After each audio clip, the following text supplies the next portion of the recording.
नमस्कार दोस्तों, कैसे हैं? उम्मीद अच्छे होंगे। तो देखिए, बहुत से लोग टेस्ट लगाते हैं ना, मार्क्स कम आ जाता है तो परेशान हो जाते हैं कि इतना कम आ गया, बाकी लोगों का कैसे इतना ज़्यादा आ गया। देख सकते हैं कुछ लोगों का 120 में 120 भी आ जाता है। तो देखिए, एक सच्चाई आपको जानना चाहिए, टेस्ट बुक हो या कोई मॉक टेस्ट, बहुत से कैंडिडेट्स ऐसे होते हैं जो अपना मार्क्स ज़्यादा दिखाने के लिए या तो कहीं से देख करके और फिर लगा देते हैं, जो नहीं आता है वो भी। या फिर इसमें टेक्स्ट बुक में ऑप्शन होता है मल्टीपल टाइम एक ही टेस्ट वो देने के लिए।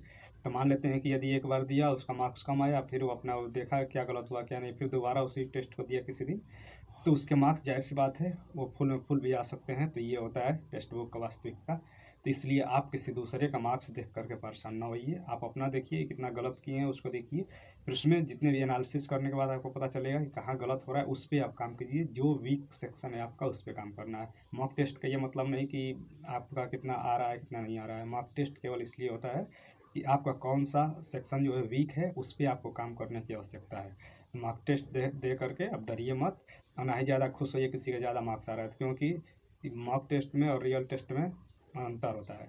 आप भी जानते हैं कि बहुत से कैंडिडेट्स ऐसे होते हैं जिनका मॉक टेस्ट में यहाँ पे रैंक 1 2 भी आ जाता है, वहाँ पे जाएंगे तो पता चला सिलेक्शन भी नहीं हो पाता है।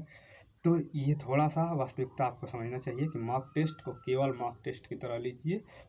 एग्ज़ाम टेस्ट दीजिए, उसके बाद उसको एनालिसिस कीजिए, कितना आपका क्वेश्चन गलत हुए कितना सही हुए, उसके बाद कौन सा क्वेश्चन गलत हुए कौन सा सही हुए, तो उससे आपको सब्जेक्ट आपको पता चलेगा कि मुझे किस सब्जेक्ट पे ज़्यादा काम करना है, मेरा कौन सब्जेक्ट अभी तैयार नहीं है, तो वो चीज़ें पता चलेंगी। और थोड़ा सा अनुमान लग जाता है कि हाँ इतने कैंडिडेट्स हैं, 10,000 कैंडिडेट्स टेस्ट दिए हैं, तो उसमें मेरा क्या स्थान रहा है, तो उतना थोड़ा सा अनुमान लग जाता है।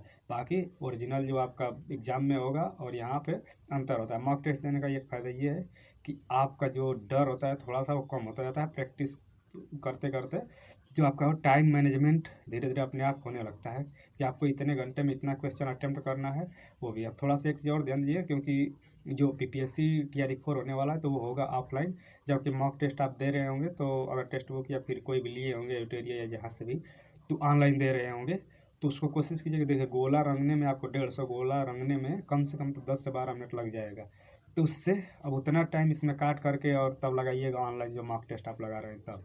ये नहीं कि यहाँ पे आप कोशिश कर रहे हैं कि फुल टाइम में कर रहे हैं और वहाँ पे सोच रहे हैं कि उतना तो आपका 8-10 क्वेश्चन तो ऐसे छूट जाएगा गोला रंगने में ही, क्योंकि वहाँ पे समय लगता है। जल्दी जल्दी में रहेंगे, दूसरे गोला रंग देंगे, एक को अगर दूसरा गोला रंगे तो फिर वो क्वेश्चन हो गया गलत।